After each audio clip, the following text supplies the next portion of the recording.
हूं भूपेंद्र रावत और आज मैं देश की 137 करोड़ आबादी के बीच में बात करने के लिए आया हूं। मैंने समय समय पर कहा कि भारत में आरएसएस देश की आजादी के समय गोरों की मुखबिरी करने वाला संगठन रहा। दुर्भाग्य की बात है कि आज उसके शाखा भारतीय जनता पार्टी देश पर शासन कर रही है। आप में से कई लोगों को मेरी बात पर यकीन नहीं आता था। मैं आपको अवगत कराना चाहता हूं, हमारे देश में आजादी के 70 वर्ष बाद, 7 दशक बाद, 73 साल हो गए।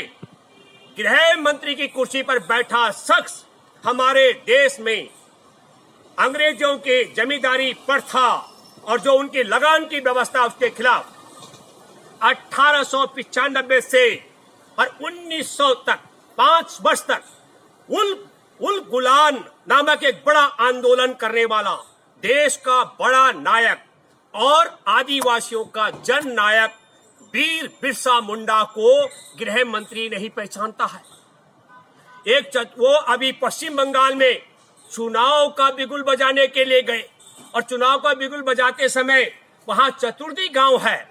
आदिवासी बहुल क्षेत्रों में एक परंपरा होती है, सरकार उनका एक पुतला बना देती है। वहां एक शिकारी का पुतला था और हमारे देश का गृह मंत्री उस पुतले को वीर, आप समझ लीजिएगा, बिरसा मुंडा समझ करके उनका माल्यार्पण करने पहुंचा और पूरी पश्चिम बंगाल की जो भारतीय जनता पार्टी वो शामिल थी।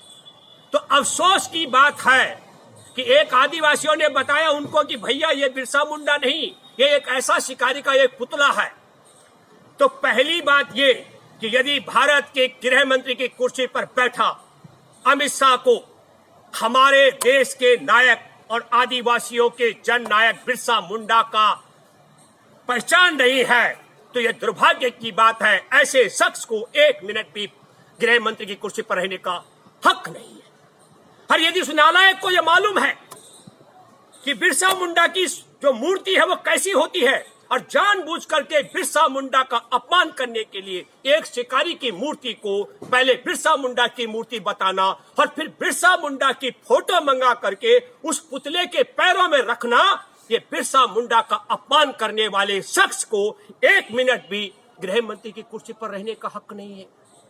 मैं देशवासियों आप सब लोगों से कहना चाहता हूं, जिस तरीके की वीरता बिरसा मुंडा 1975 में 15 नवंबर को जन्मा 20 साल के युवा ने, उसने कहा ये जमींदारी व्यवस्था, जमीन हमारी, जंगल हमारा, जल हमारा, और अंग्रेज कैसे टैक्स ले सकते हैं, अंग्रेज कैसे जमींदार बन सकते हैं। काश बिरसा मुंडा की तरह पूरे भारत के किसानों ने भी और किसान जमींदारों ने भी आंदोलन किया होता तो देश गुलाम ही नहीं होता।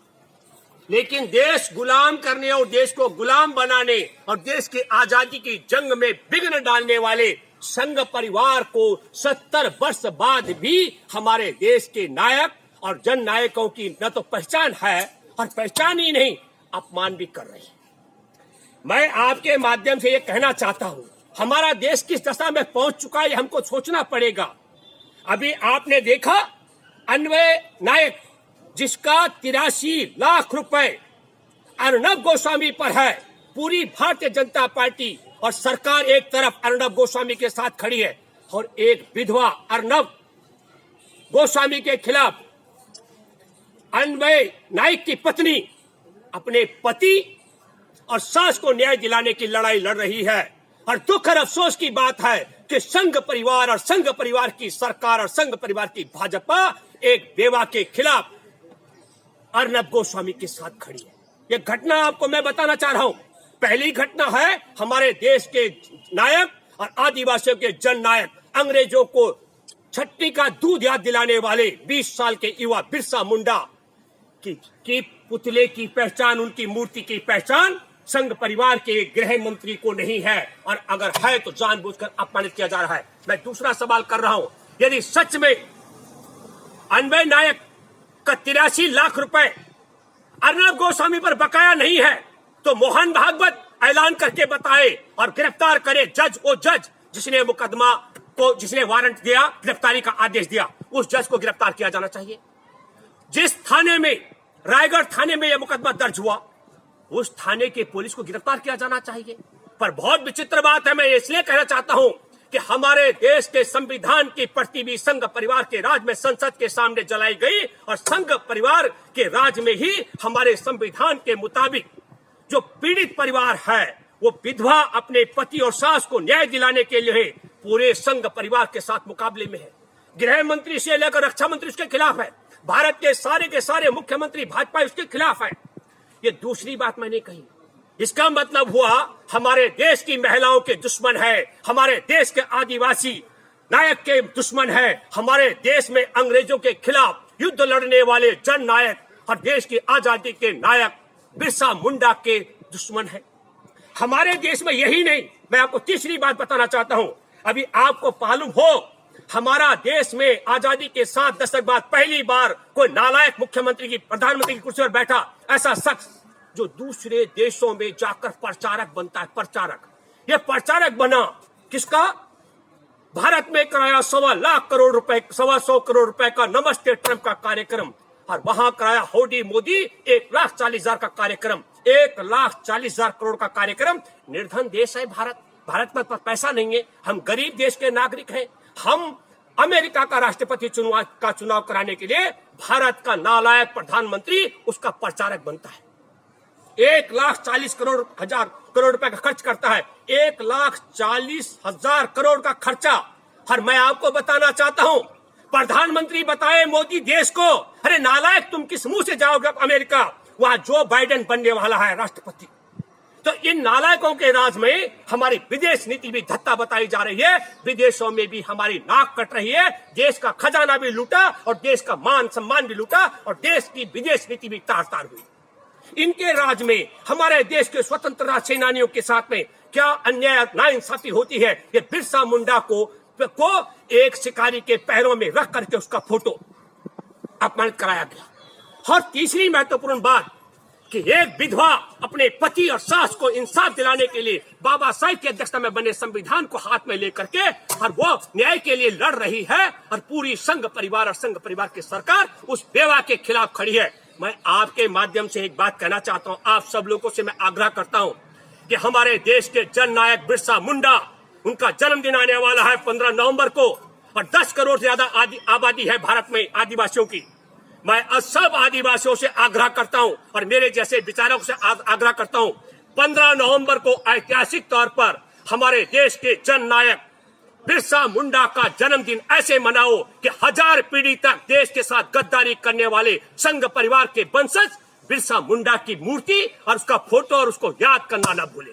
मैं आप सब लोगों से आग्रह करता हूं, मैं महिलाओं से आग्रह करता हूं कि जिसके पति को और सास की आत्महत्या के लिए विवश किया अर्नब गोस्वामी ने, उसके खिलाफ ये पूरी संघ भाजपा परिवार है। मैं सब महिला संगठनों से आग्रह करता हूं कि अन्वय नायक की पत्नी के साथ में, अक्षता नायक के साथ में आप सब लोग भी खड़े हो। ये अपील भी मैं आपके साथ करने के लिए आया।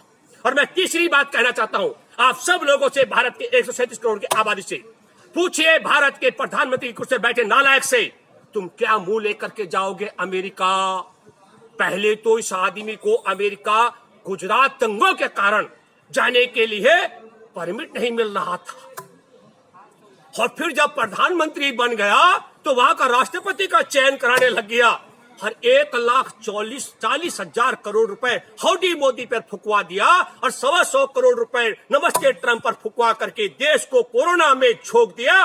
और तुम्हारा कैंडिडेट तो चुनाव हार गया मोदी, अब तुम इस्तीफा दोगे या मुंह छिपा करके बुर्का पहन करके जाओगे अमेरिका? जाना तो पड़ेगा।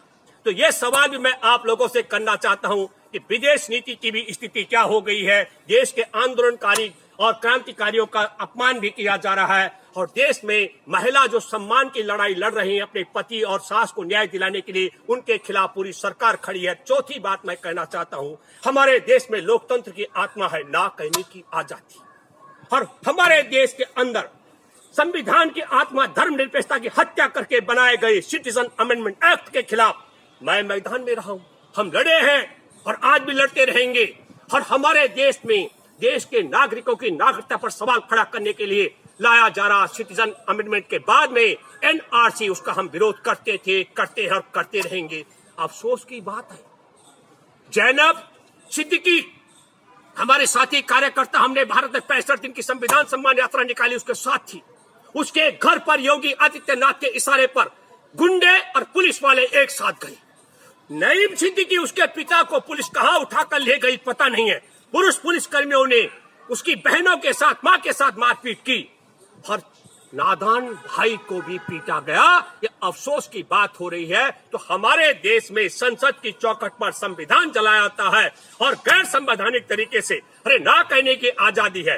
अगर जैनब सिद्दीकी पर कोई मुकदमा बनता है तो कानूनी कार्रवाई होनी चाहिए। हमारे देश में ब्लैकमेलर 83 लाख रुपए एक आर्किटेक्ट के हड़प करके हर उसको और उसकी मां को आत्महत्या करा चुका है। उस नालायक के साथ में तुम कहते हो मीडिया पर हमला है। अरे तुम संविधान की पट्टी जलाते हो और संविधान पर हमला करते हो। हमारे विदेश नीति को तबाह करा चुके हो और हमारे देश में देश की आजादी के नायक बिरसा मुंडा का अपमान कर चुके हो। मैं देश के सभी 10 करोड़ आदिवासियों से आग्रह करता हूं, 15 नवंबर को बिरसा मुंडा का ऐतिहासिक रूप में जन्मदिन मनाया जाए और जब तक गृह मंत्री की कुर्सी पर बिरसा मुंडा का अपमान करने वाले नालायक अमित शाह को नहीं हटाया जाता, तब तक आप लोग इनका बहिष्कार करके रखे। मैं ये बात इसलिए भी कहना चाहता हूं, 131 आरक्षित सीटें हैं जिनमें 67 SC और ST के MP आज की तारीख में भाजपा के साथ है। अगर सच में मैं आप सबकी तरफ से अपील करता हूं, बिरसा मुंडा के प्रति अगर तुम्हारे मन में SC ST के मन में रत्ती भर भी अगर तुम्हारा सम्मान है, हमारे देश के बाबा साहेब के प्रति अगर तुम्हारा सम्मान है, देश के आजादी के जंग के नायक के प्रति यदि तुम्हारा सम्मान है और देश की बेटियों के प्रति यदि तुम्हारा सम्मान है, लोकतंत्र के प्रति यदि तुम्हारा सम्मान है मन में, तो 67 के 67 MP भारतीय जनता पार्टी से अलविदा कह के बाहर आ जाओ। इनके बाप की ताकत नहीं है ये फिर दोबारा कभी बिरसा मुंडा जैसे नायक को बदनाम करने का साहस कर सके। कभी अन्वय नायक की जो बेवा संघर्ष कर रही है उसके खिलाफ फौज लगाकर खड़े हो सकते हो और इनके बाप की ताकत नहीं है कि देश में लोकतंत्र की आजादी, ना कहने की आजादी में खड़े होने वाले लोगों के खिलाफ घर पर पुलिस पैरा भेज करके मारपीट परिवार के लोगों के साथ करवा सकते हो। ये अपील मैं आपके साथ करने आया हूँ। धन्यवाद। नेशनल दस्तक की आपसे गुजारिश है कि अगर इसको बचाना चाहते हैं तो नेशनल दस्तक को सब्सक्राइब करने के लिए रेड कलर के सब्सक्राइब बटन को दबाएं, फिर बेल आइकन की घंटी दबाएं। नेशनल दस्तक को बचाने के लिए बहुत जरूरी है कि हर खबर को शेयर करें, लाइक करें, कमेंट जरूर करें।